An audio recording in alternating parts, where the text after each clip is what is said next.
Right. Okay, everyone, we are live. Um, Ariana, our events coordinator, is running a little bit late. She will be hopping on, but for right now, we are so excited to have our virtual event all about disability representation with romance authors Melissa Whitney and Mariah Inkman. And take it away, ladies. I'm going to monitor the chat and put any questions in the Zoom chat from the YouTube chat. Awesome. Well, thank you so much, Marissa. We are both really excited to be here. I'm Melissa Whitney. I am a contemporary romance author. I'm also like a contemporary romance author slash maybe a little paranormal with my next book, which is kind of wild. And I predominantly write disability and mental health rep. And with me, I have Mariah. And Mariah, you want to introduce yourself? Hi, I am Mariah Inkman. I write contemporary romance and paranormal romance. I've got cowboys, firefighters, small towns, rom-coms. I have a lot of disability rep in my books as well, and mental health rep too. Awesome. And while maybe not specifically a why choose romance, I think author Mariah and I are both like, why choose one subgenre? Let's just, get them all. I mean, because I also do small Yeah. town and we we're, some people are mood readers. I think Mariah and I are both mood writers. It's fun to hop around. Yeah, and so today we're going to talk about disability representation in romance. But before we get into the meat and potatoes or the tofu, I don't want to discriminate if you're someone who doesn't eat meat like my husband. I thought it'd be fun if Mariah and it had you get to know us a little bit more than just that fun intro. And I thought like Mariah, we could play a little bit of this or that, which is always Oh, a fun way for people to get a sense of our personalities. Um, all right, Mariah. And we both have to choose. We can only choose one. This is Highlander rules. There can only be one. oh no. I know, which is really hard because we both clearly you know, like all the choices. We're Yes. we're like the buffet. We're not going to pick just one thing off the menu. All right. Enemies to lovers or friends to lovers? Oh, I kind of,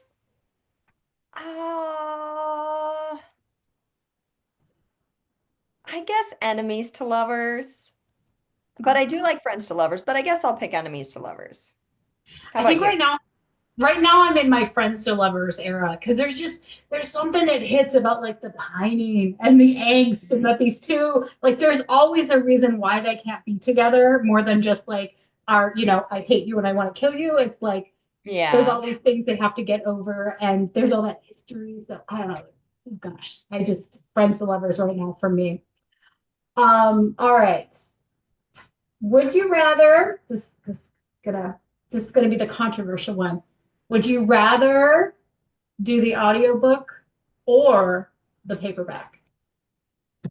Read the audiobook or paperback? Yeah.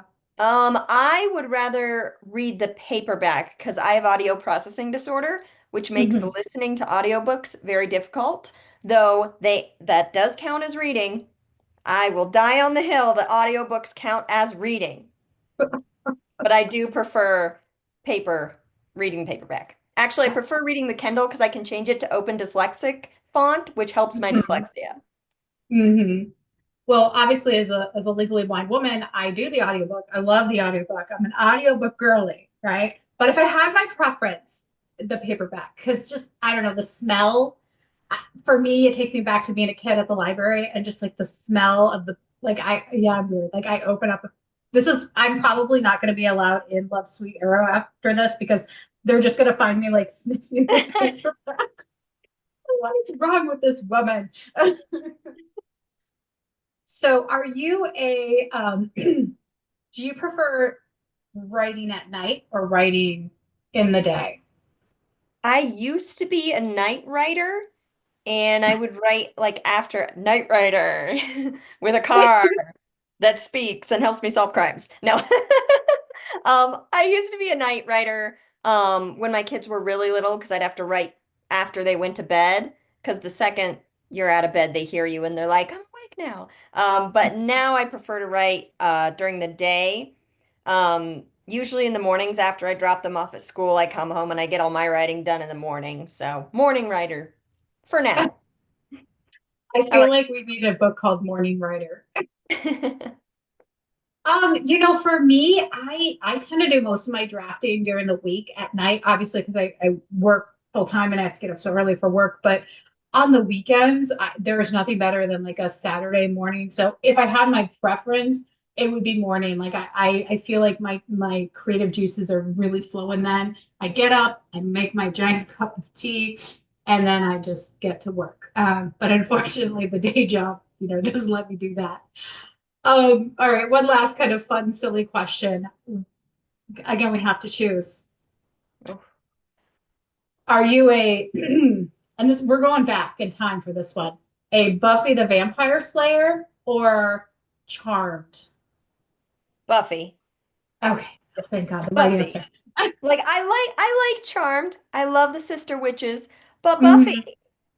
that like Oh, the musical episode Once More with Feeling, every single song memorized. Every single song. um, Okay, okay, yeah. so I you am Buffy too. 100% Buffy, 100% Buffy. I'm also a Xander hater to my core.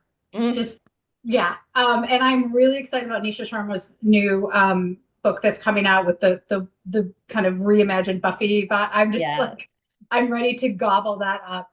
Yeah, I'm Buffy and I'm living for the reboot. But since you're Buffy, Spike or Angel? Oh, okay. Up until that one episode, and I think you know what episode I'm talking about, Spike. And if you read the Once in a Generation, the Buffy kind of like memoir that the super fan wrote, did you read that? It's so I good. haven't read that. Highly recommend. But he talks about like how that episode was never supposed to happen. And it was Hmm. just Whedon being mad that people liked Spike. Because he Yep. never wanted anyone to like Spike. He thought he was like, no, Angel. It's like, no, no, no, no, No. Spike. Spike. Yeah. Were you Spike or Angel? Oh, Spike, all the way. Oh Spike. yeah. Angel's a Yeah. whiny boy. I can't, no. Broody, whiny, no, thank you. And a liar. He lies from the Yeah, beginning. Yeah, Spike never hides who he is. yeah. He's always just Never like, hides. here's me, Yeah. out, out for a walk. Yeah, Yes. that's Spike. So clearly, even though I don't write morally gray, well, I actually wouldn't say Spike is morally gray because for me, a morally gray like male main character is maybe like a little, you know, like dishonest about who they are, and he's just like 100% who he is. He's like, I'm kind of Riley. Riley got morally gray when he started going to the vampire dens. Yeah, that's true. Yeah, Riley's yeah. morally gray. Oh, I forgot about Riley. Oh, Riley. Okay, so now we're not going to talk about disability rep. We're just going to become a Buffy the Vampire Slayer. Exactly. I'm here for it. All right, maybe we'll get invited back for spooky season, and Mariah and I can talk about all of our favorite like books that remind us of like Buffy the Vampire Slayer.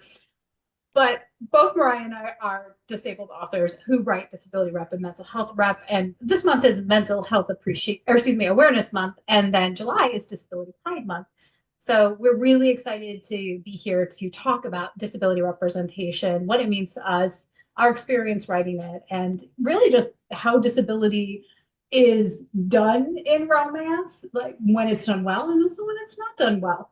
So Mariah, I don't know how comfortable you are with kind of just sharing a little bit about your background with disability and why you chose to write disability into your book, because that is a conscious decision. We don't all just automatically do that. Yeah. Well, I have been basically disabled my whole life. I have fibromyalgia, POTS, a whole, you get one and it's like Pokemon. They're just like, here, have more. I have a ton. Those are probably the two that affect my daily life the most, though. And I've had fibro since I was about 4. Wasn't officially diagnosed till I was almost 21, because who would think a 4-year-old has fibromyalgia? No. Mhm. But spent a lot of my childhood in doctor's office, hospitals, getting blood drawn, x-rays, testing, just, thing after thing after thing after thing. And then, of course, they couldn't figure out, so they're like, well, you must be lying. So, then the whole like medical gaslighting trauma thing comes along with it. I think my first like conscious active thing to put disability in one of my books. I wrote a just a free short story for my website with a character that has fibro in it, and then just started, just adding disability into all my books and realizing how much disability was in my books without me even needing to put it, like meaning to put it in there. Like I have quite a number of characters who wear glasses because I wear glasses. Because without my prescription is incredibly strong. I actually have a lot of eye issues as well. I have meibomian glandular dysfunction. So and I know there, I have had some people tell me, wearing glasses isn't a disability. And I'm like, really? Because without my glasses, I cannot do anything. I cannot legally drive. I can't see 5 inches in front of my face. Like, these are my ability aid. I need them or my contacts, or I can't exist in the world. So it was kind of, I was already putting disability in some of my books without realizing it. And then when I made a conscious effort to put it in further, most of my books that I write now have some form of disability or mental health rep in them, just because it's so prevalent in my life with myself and my family and friends that it's kind of like hard to write a book without it because it's like that's the norm for me. And so why wouldn't it be the norm for my characters and my worlds? How about you? 100. Yeah, 100%. I think a similar experience. So I was diagnosed with retinitis pigmentosa. Try saying that 3 times fast. Hmm. Uh, so retinitis pigmentosa, or RP, is an eye condition that causes total blindness at some point. So basically, like your vision gets tunnely and more tunnely until poof, it's gone. And so it impacts depth perception and night blindness, and I have like major issues with glare and all that fun stuff, and I get like major migraines with it. So I have spent my pretty much my entire life as a disabled person. I was declared legally blind when I was 6, and so I worked with a teacher for the visually impaired and learned how to read Braille and did books on tape to go through high school, and so I've always functioned in this world as a blind person. And for me, when I started to write, the first thing I wrote and ended up being published last year had like a little bit of disability representation in it. The male main character, it's a small town romance inspired by Jane Austen's work, has a speech impediment, and there is also a secondary character with autism. And but it wasn't until like At First Smile when I really fully kind of embraced like having main characters with disability and kind of going on that journey as a disabled writer to feel like there was always a part of the story, but then making a really conscious decision versus, hey, this is part of the story, versus, hey, I want to tell a story specifically that is heavily looking at disability. So like At First Smile, because my family main character is legally blind like myself, it was a little bit more of a conversation about disability than my other books where I had disability as a part of it.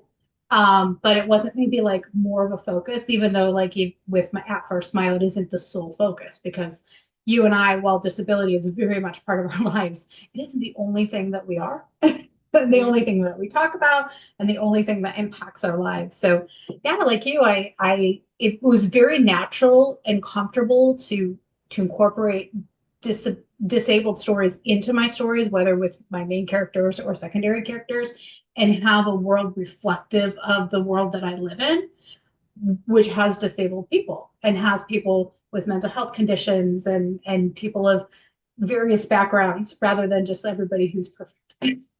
Yeah. So it's perfect in its own way. So I was really excited to do that. So you you've written Own Voice, but you've also written books that are not Own Voice but still have disability representation in it. Can you talk about the difference from writing from an Own Voice perspective versus writing disability representation? Yeah. So when I write from own voice, It's very easy to just get kind of wrapped up in how you deal with the disability. So I always make it a point to talk to other people with my same disability because disability is a spectrum. Mm-hmm. Everybody's going to experience it differently. Obviously, if I'm writing it from own voice, it's going to reflect myself and the way I live with my disability throughout my life. But I also try and get different perspectives so that I'm not just writing like, hey, here's my thing. Um, and then when I write disability where it's not own voice and I don't have a perspective on it, that's when you really need to get, sensitivity readers or a beta reader, someone who has that disability to look over it to make sure you're being authentic, accurate, you're not causing harm. Um, Things like that. And usually when I'm writing a disability rep that is not of my own, it is because I have someone I love who has that disability and they really want, like, they're like, hey, can you put this in a story so I can see myself in a story? If they're not a writer and they ask me for that, I'm like, yes, of course. I would love to do that for you. And then you read it and tell me what you think and tell me where I messed up and how I can fix it. So yeah, I think it's always important to get outside disability voices on your stories, whether you're writing from an own voice perspective or not. But I would definitely say the ones that are own voice have a lot more of like the way I see my disability and the way I experience it and live with it, as opposed to the stories that aren't own voice, where I am learning that experience from others who have told it to me. 100%. I totally agree with that. I mean, there is definitely a different process, like writing an own voice. Like when I wrote Pen, my legally blind female main character, I pulled from a lot of my own experiences. So when people have reached out to me and said, "Oh my gosh, I can't believe this happened in the book," and I'm like, "Didn't just happen in the book." Um, so 100%, but I have to also be mindful. So when I was drafting that, even though it was own voice, I follow a lot of fellow blind creators on social media, and so I just like ingesting their story and talking to other blind people helped me kind of have a different lens of looking at disability and specifically my own disability. So I love the idea of like getting outside perspectives, even if it's a world that because you're telling a story through your lens, but ultimately this is like a story through your character's lens. And so getting all those different inspirations helps make it a little bit more of a like a vivid experience for the reader. And then when just writing disability rep, not just writing disability rep, but when I'm writing disability rep that is not my lived experience, especially, I think autism is probably one of the more prevalent books, or excuse me, disabilities that I look at through my writing because my husband is autistic, and I've had male main characters that are autistic, and I have secondary characters that are autistic, and of course you know, spend a lot of time with him and get feedback from him. But again, following autistic creators, working with sensitivity readers, and talking to experts, I think all of that helps make it not just be a more authentic story, but a thoughtful and sensitive representation. I think a lot of times people who write representation outside their lived experience come from a place of having good intentions, but maybe miss it with the execution. It's funny that you talk about that because the book before my release that I had on Thursday, Can't Help Falling in Love, I Mm-hmm. sent it in to my editor who has ADHD. I don't. My husband is ADHD and I'm autistic. But I sent the book in to my editor who has ADHD, and they came back with, so did you mean to make Charlie ADHD? And I was like, what? And they're like, you wrote an ADHD coded character. Did you not realize that? And I was like, oh.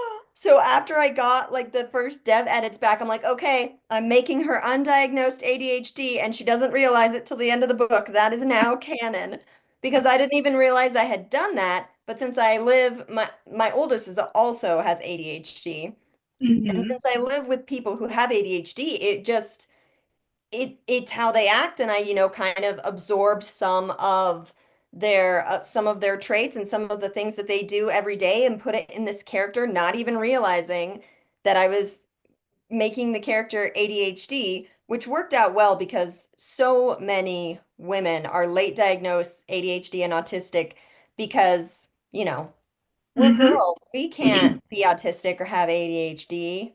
We're just Mm-hmm. chatty and, Mm-hmm. things like that. So it was interesting that I didn't even mean to do that one. And yet my editor, who has ADHD, was like, "Did you know you did this?" And I was like, "Oh, nope, doing it now." Well, it is funny too when you write things and you don't realize you did it. You're like, I just wrote this interesting character, and this character is reflective of, this thing or this person or whatever. And then someone's like,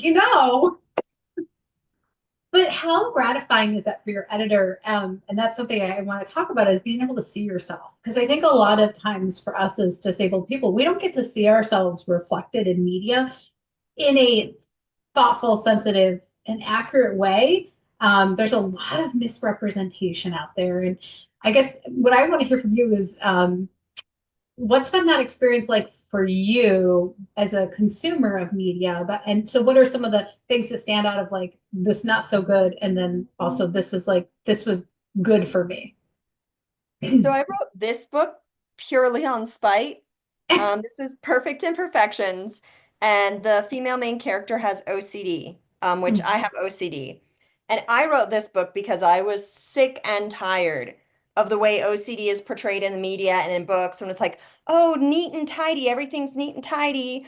Oh, I'm so OCD, ha ha ha ha ha, when that is not what it is. Like my house is a mess, a mess. But Mm-hmm. I wanted to show what OCD really is. It's the obsessive compulsions. It's the Mm-hmm. obsessive thoughts that I have her call them the dark thoughts in here because that's what I call mine.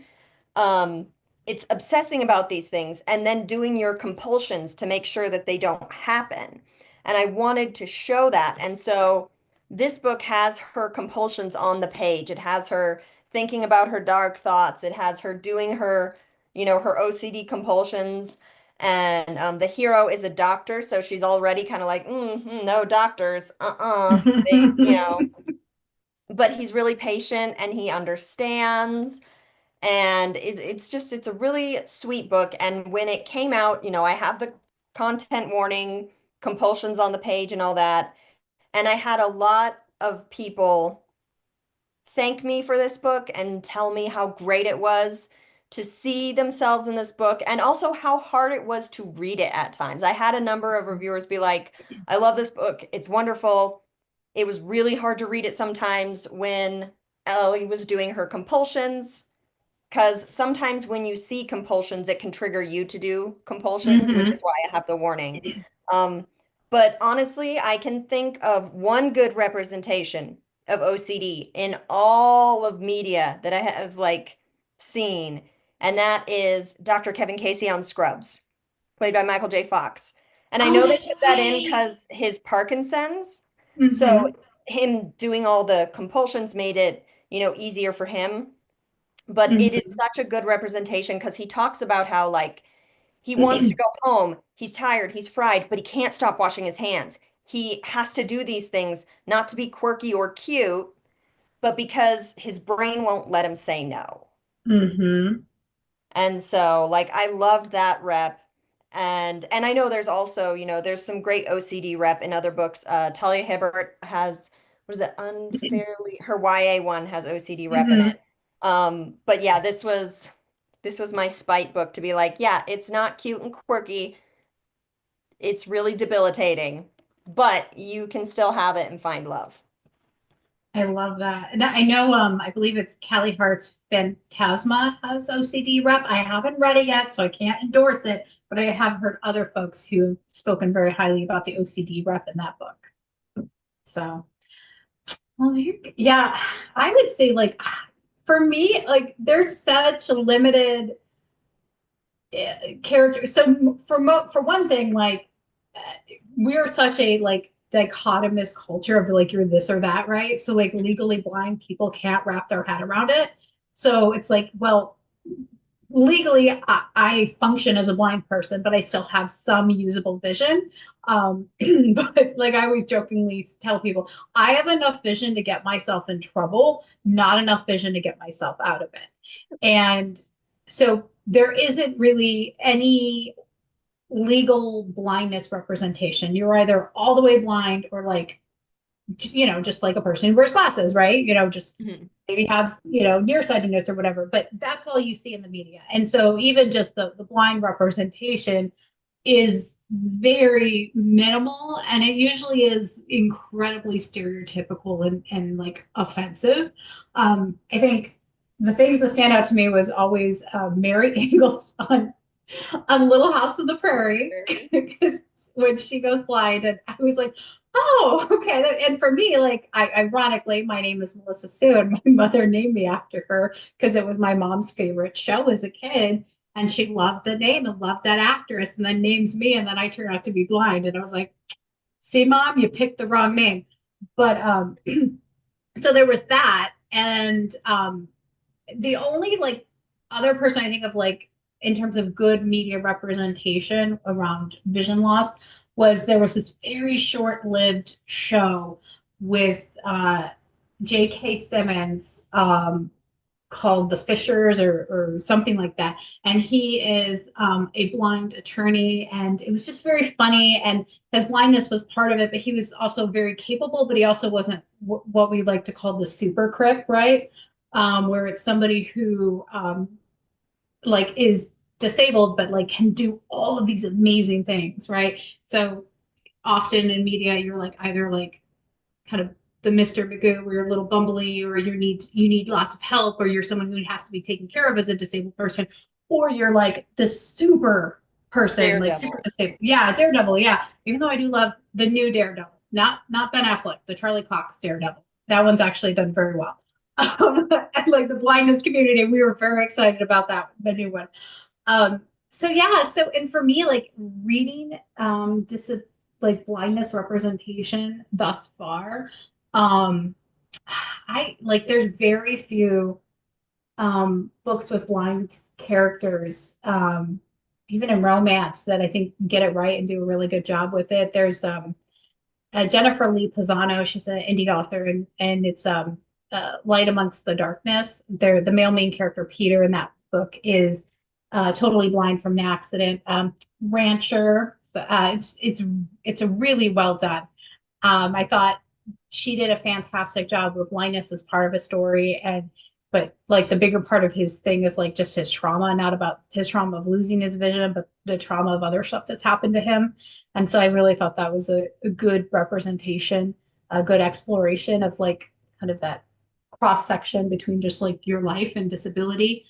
Um, and then there's another book. Oh, I can't think of it now, but but I just and that's like you. I wrote At First Smile out of spite because I just got really tired. I wanted to see a fun, flirty rom-com with a blind female main character where she just gets to live her life and have a hot Irish Canadian hockey player, love on her. And I wanted to see her be sexual, and I wanted to see her be vivacious and have disability be a part of the conversation, but not it be like the sad story about a woman who needs somebody to save her and is very sad about her blindness. So I made a very conscious decision that she was going to be someone who has done her work, was fully actualized. And yeah, there are things that drive her nuts about her disability, and you get to see that. But for the most part, that isn't just who she is. So I just got tired of like waiting for that story. So I was like, well, I'm going to write that story.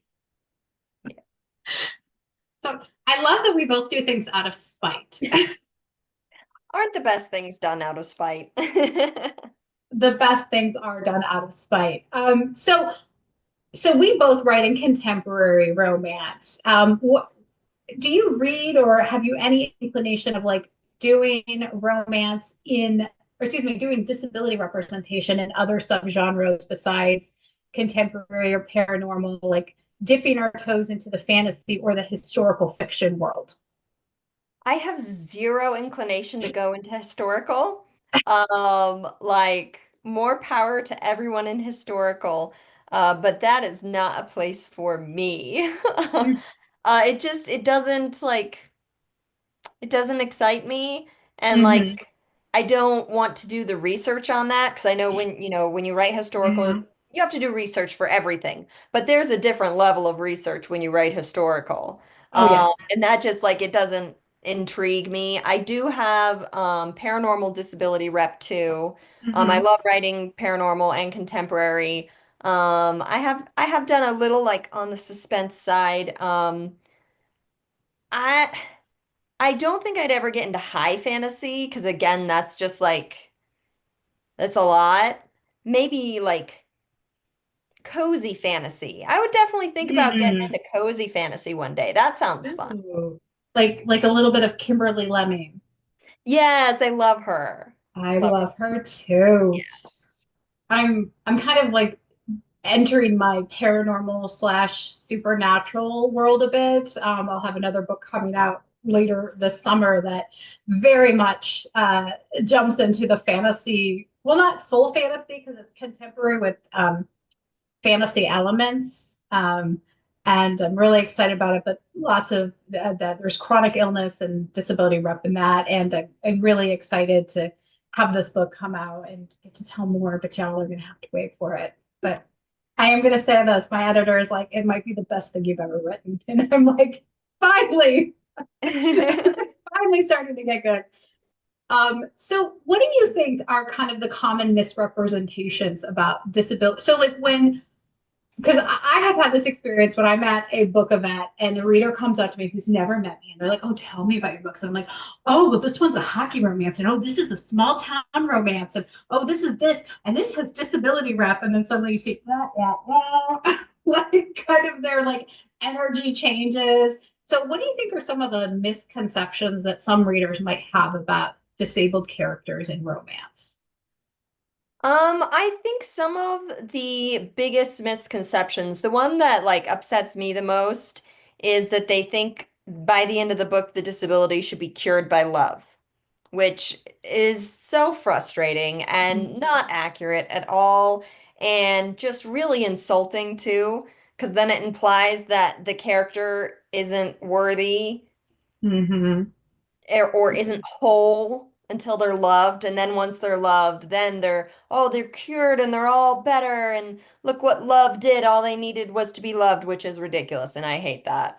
um Thankfully that kind of thought is dying out, which is good. Because I don't like that one. But I would say that's probably like the biggest misconception I've come across is like, oh, are they cured in the end by love? No, no, they're not. And it's like if you're just reading to have inspiration disability porn, I'm not the author for you. Move along. Mm-hmm. But it's, I mean, so when I hear that, I always like tease my husband. I'm like, oh, I'm still blind, honey. Clearly, you don't love me enough. Like, you need to. But it's so true because I hear that as well, especially with At First Smile, when people say, but she's still blind. I was like, but this is not a book where, he's like this world famous ophthalmologist who's going to find a cure for this disease that has still been incurable for hundreds of years. Like, no, he's a hockey player. He's like, he's Yeah. just gonna give her lots of orgasms. Like that's what he's gonna do. But and we jokingly say like the power of the peen, right? And extend how this is going to cure it. So I would say that is one of my big frustrations. The other one is that the story is sad. Like people Yeah. like I'm amazed at how many times people say like, "Oh my gosh, I was so surprised! Like how funny your book is." It's a rom com, and they're like, "But she's blind." Because What's it's the that? pity, it's the inspiration. They're like, oh, we Mm-hmm. need it to be disability inspiration. We need to feel better about ourselves Mm-hmm. by reading this book. Like, oh, good for that disabled person. They found love, It's Mm-hmm. that kind of thing. It's the pitying effect of like, yeah, it's gonna be sad because look at all their struggles. And it's like, yes, there are struggles, but there's also just life. Yeah, yeah, 100%. I think the other thing too, because we both write books with steam and some spicy spice. I think that's the other thing too, is that there's this perception that disabled people are not sexual beings, Hmm. especially if it's a character who has a type of like physical disability.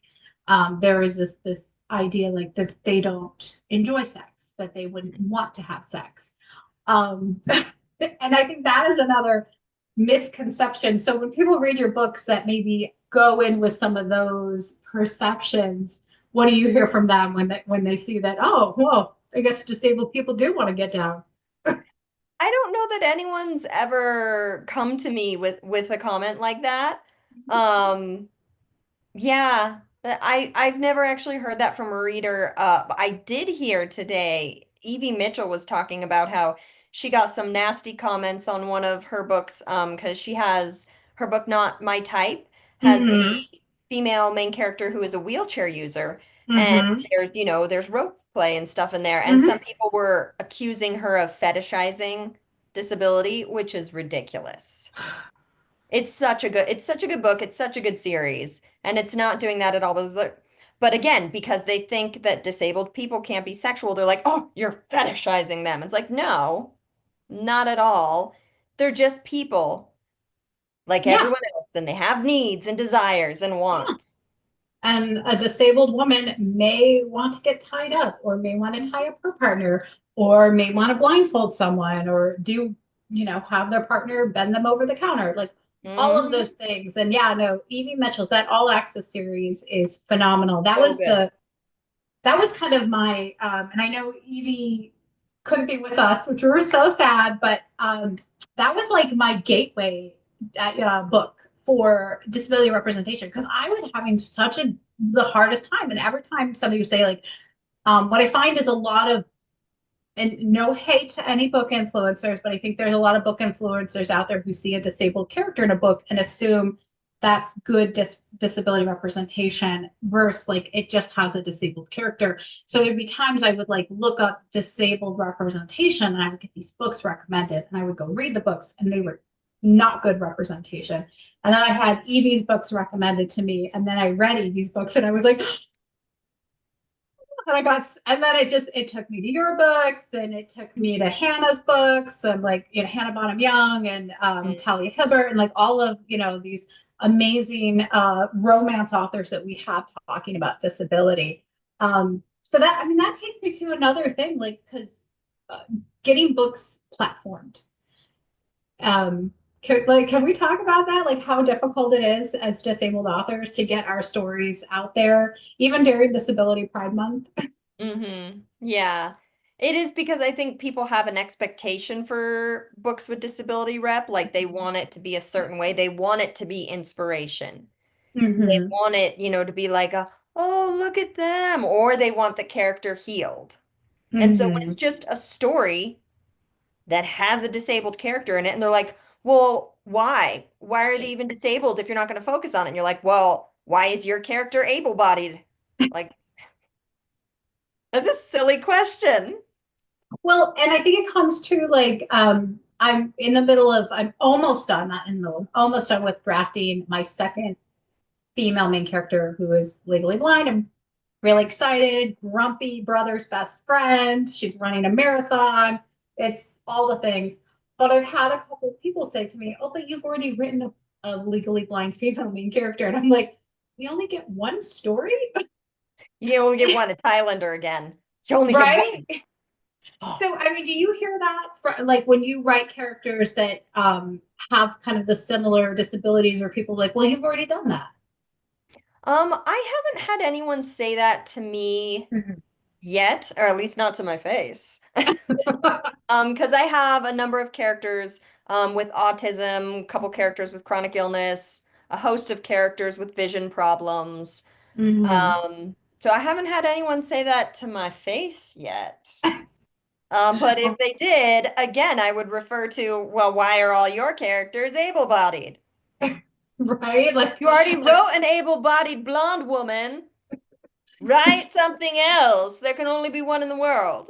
Yeah, right, right. Like, why does she have to have blue eyes again? You already wrote Blue Eyes. Oh, done, done. Oh, she's another.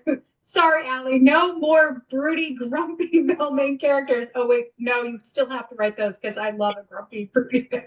Whenever anyone complains about a grumpy, broody male main character, I'm like, no, no, don't take that from me.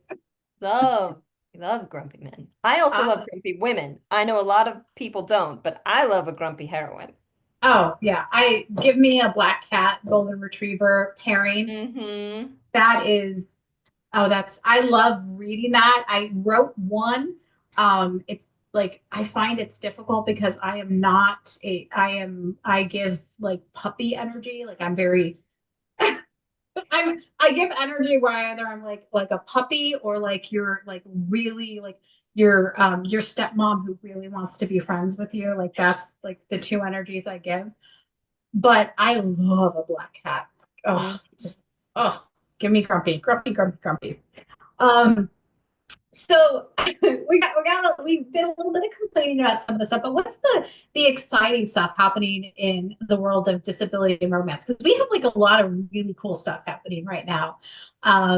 For me, like seeing the success of disabled stories like Hannah Bottom Young and India Holton, obviously Evie Mitchell, yourself, Talia Hibbert, and I think people forget too, like Tia Williams. I mean, the amazing chronic illness representation in 7 Days in June, which is like one of my favorite books of all time. So, what are some of the things that you are seeing coming out of the disabled community in romance that is exciting? I just love seeing all the different kinds of representation. Like I love seeing all the different disabilities repped, Mhm. like mental health, Mhm. seeing, limb differences, mobility differences, invisible illnesses, fluctuating disabilities when people have chronic illnesses that are different from day to day represented in books. I just like seeing all the different disabilities repped instead of just like being like, oh, this person is disabled and they have this one disability. This person is a wheelchair user and that is the only disability that can be represented. Now we have all kinds of different things, all kinds of disabilities represented. And it's bringing awareness to these disabilities that people might not know about until they read these books and then they're like, oh man, I had no idea what POTS was until I read the story and now I know. So I think that's what's pretty great about it. I I'm loving seeing it the like the expanding of our world, right? And we're getting to have these stories. And sometimes people don't realize they're reading disabled stories. Like I loved how much people loved India Holton's the Wisteria Society of Lady Scoundrels, right? Like every and especially the third book, Her Majesty's, and people were like they didn't realize like, oh, these are two autistic characters. It's like, yes, yeah. And I was like loving it because he reminded me of my husband. And I was just like, I am here all day for this book.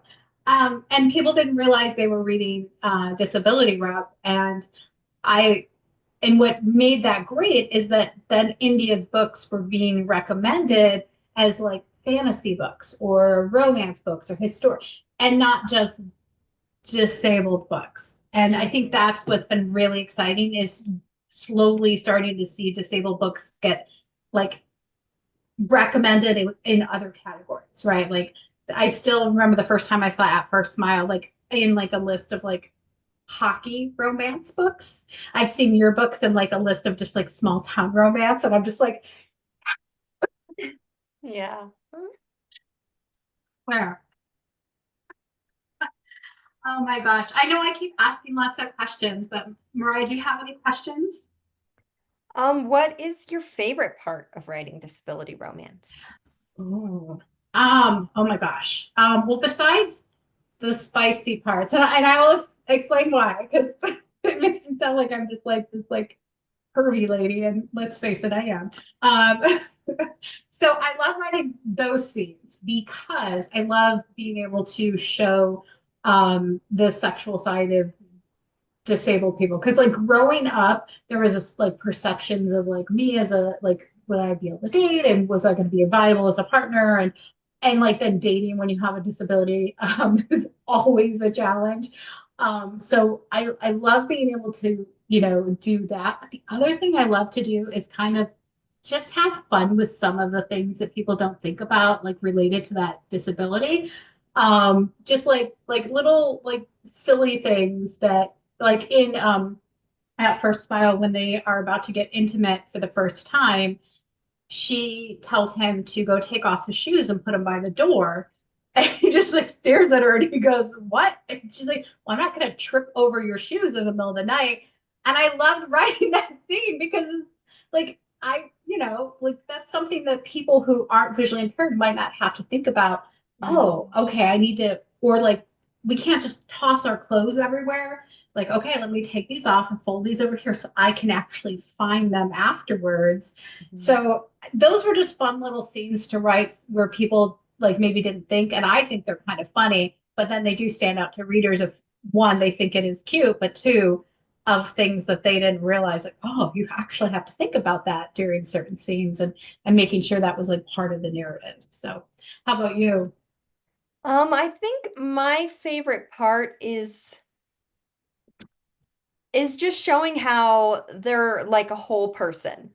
Like Mhm. how just the disability is one aspect of who they are and giving like a whole fleshed out, rounded character that just so happens to be disabled. It's just like just another part of them. And I love just making whole characters so that it's not just like this is character with autism. It's like, no, this is this character who does this, and this, and happens to have autism.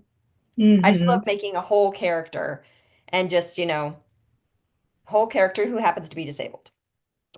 Right? Because we are whole people who just Hmm. happen to be disabled. Yeah. Mariah, you and I, we have all of these other things on top of our disability. Our disability is just like, the extra spice that, Yeah. makes us extra nice. So I know we're getting close to our time ending, but Mariah, you just had your new book drop. Yes. So do you want to tell us about it? Because I have not had a chance to read it yet, but I'm very excited about it. So this is Head Over Heels in Love. It is the fourth and final in my Jackson Family Distillery. But they're all standalones. You can read them out of order, it's fine. This is a grumpy sunshine romance, boss employee romance. Um, she has dyslexia and audio processing disorder. She is an aerialist and bottle walker. Oh my And God. she just so happens to be the newest server at his distillery.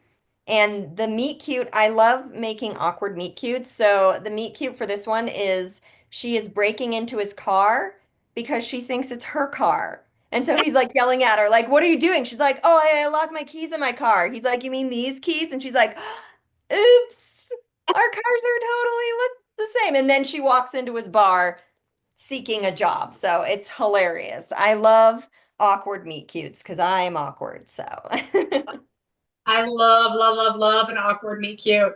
I love an awkward meet cute. And this book sounds so good. You had me again, grumpy. If one of them is grumpy, I'm here for it. Is he yes, full on grumpy or is he like a grumpy cinnamon roll or is he a cranky golden retriever? he is grumpy with a heart of gold.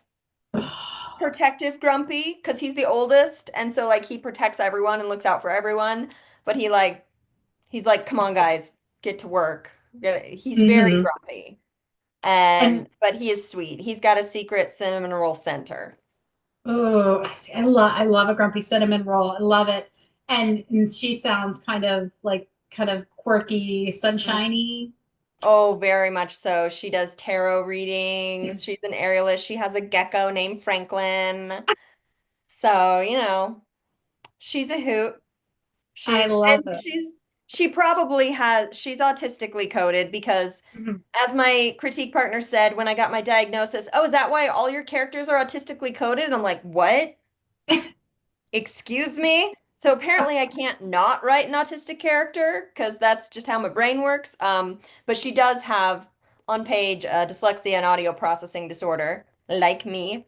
Um, and so she's probably autistic but doesn't realize it and never got Mhm. diagnosed because, why diagnose women? Only white men can be autistic, right? And little I, boys. 100%. My granted, my husband is a sorry to break it to you. He's a blonde hair, green eyed, white autistic man.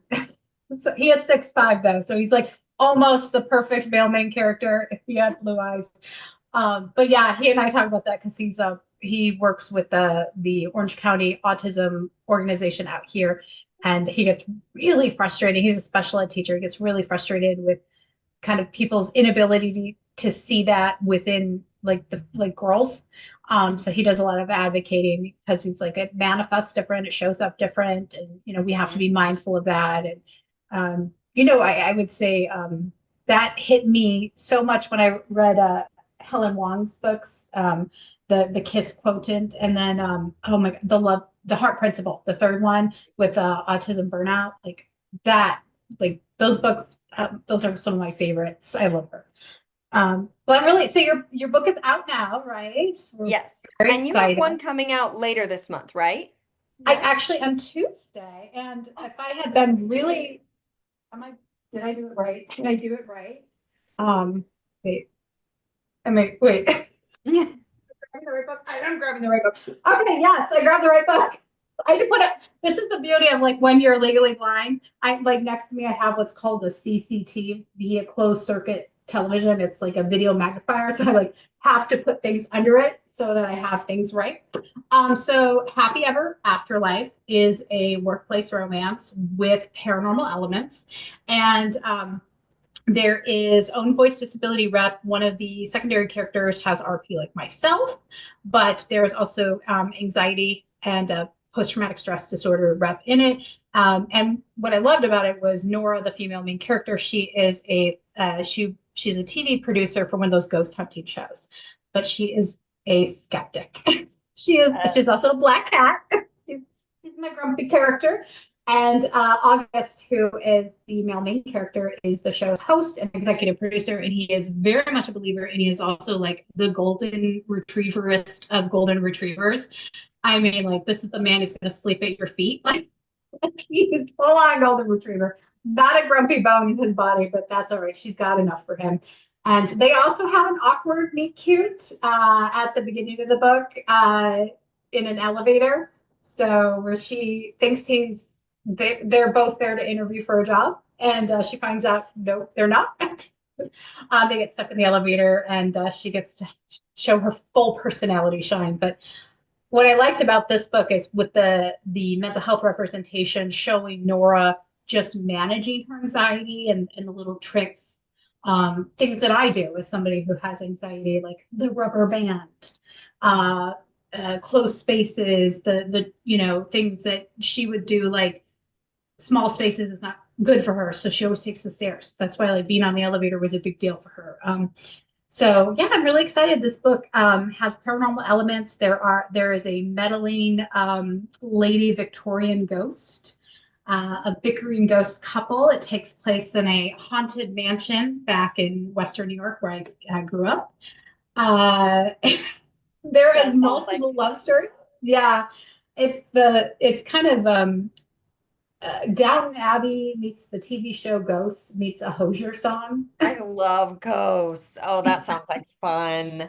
Yes. Ghosts is so fun. And there's even ghostly group therapy. So yes. Yeah. I thought you'd appreciate that. For me, I have a master's in social work, and obviously, like as somebody who has complex post-traumatic stress disorder, I've been in therapy for a very long time. So I swear, every single book of mine, like I just like, oh, let's weave in this therapy tool here. Mm-hmm. Yes. But yeah, this book comes out Tuesday, and I'm really excited about it. So I know we are just about done. And so Mariah, any other final thoughts around disability and romance? I would say read more. Read more disability and romance. Write more. If you want to write one, if you're like, hey, I want to write disability and romance, go for it. Do it. Just, no magic curing with the magic peen or bean. None of that. No, I love that. And you said read more. So we've mentioned some names, but who are some other disabled romance authors? So we mentioned Talia Hibbert, Evie Hmm. Mitchell, Elm Jed Hmm. writes amazing disability rep as well. Toby Carter has some great disability rep, anxiety rep as well. Oh, there's Hmm. so many amazing writers out there with good disability rep. Yeah, Sonora Reyes, Leanne Schwartz. We can't forget Leanne. Yeah. Leanne's probably going to watch this and get mad at us if we forget it. Um, oh my gosh, yeah. Anne Collins. Why is it as soon as like you go to like all these I know, people and then and you forget everyone. see So, Hannah Till, Ivy Fairbanks. yes, Ivy Yeah, Fairbanks. love me some Ivy. Yeah, there's just some Maisie Eddings. She has great autism rep in her stuff, mental health stuff. So many phenomenal. Oh, Reese, gotta remember Reese Nielsen. I think I've named all the ones I can think of right now. So yeah, well, thank you all. I know that you're going to be on the YouTube watching this, and I'm really, really excited. And we are really appreciative of Love Sweet Arrow for hosting us. They Thank you. are an amazing. If you haven't had an opportunity to go into their store, it's absolutely adorable. I went there in November with my mother-in-law and my husband because I drag him to all the romance bookstores when we were on trips. And lucky for me, my family is in Chicago, so I get to visit. It's a great bookstore, so please support them. They're incredibly supportive, and even just when you go there, you put on a mask, so they're cognizant and supportive of those with autoimmune conditions, so that we can keep people healthy. Marissa, I guess just check in if there was any questions from the YouTube group before we close out. Oh, I think you're That's still all right. muted. Just some Oh, comments. I forgot uh-huh. I was muted. Someone brought up that they also love the smell of books. It's really just people enraptured by your amazing conversation. And yeah. Um, Awesome. Also, I just feel so whoever said that about the smell of books, I feel so validated. I feel seen. Like, listen, the book is right here, and I'm really fighting the urge to just be like, I'm like Mary Catherine Gallagher, but with like books. So obnoxious. Well, thank you so much for Thank having you. us. Yes, and I believe Mariah and I are both going to be sending out book plates and Mhm. bookmarks to Love Sweet Arrow. I um, I was supposed to pop it in the mail today, and I didn't make it to the post office, but I will be popping it in the mail tomorrow, so it should arrive there soon. So if you are in the Chicagoland area and you want to pick up one of our books and have a book plate, just contact Marissa, and she'll be able to get that hooked up for you. So thank you so much for having us, Marissa. no, this is great. I thought your guys's mentioning of all the different authors that people can read is fantastic. I mean, that's the whole point. You put down a Mhm. letter and you help people come up, and yeah, this is great. I Yeah, love the discussion. So thank you to both of you for being a part of this. Thank you for thank you. having And us. any of those authors we mentioned, get your books at Lee's, or excuse me, Lee's. Why am I saying Lee? Love Sweet Arrow. Love Sweet Arrow. I know the name of the bookstore. I swear. All right.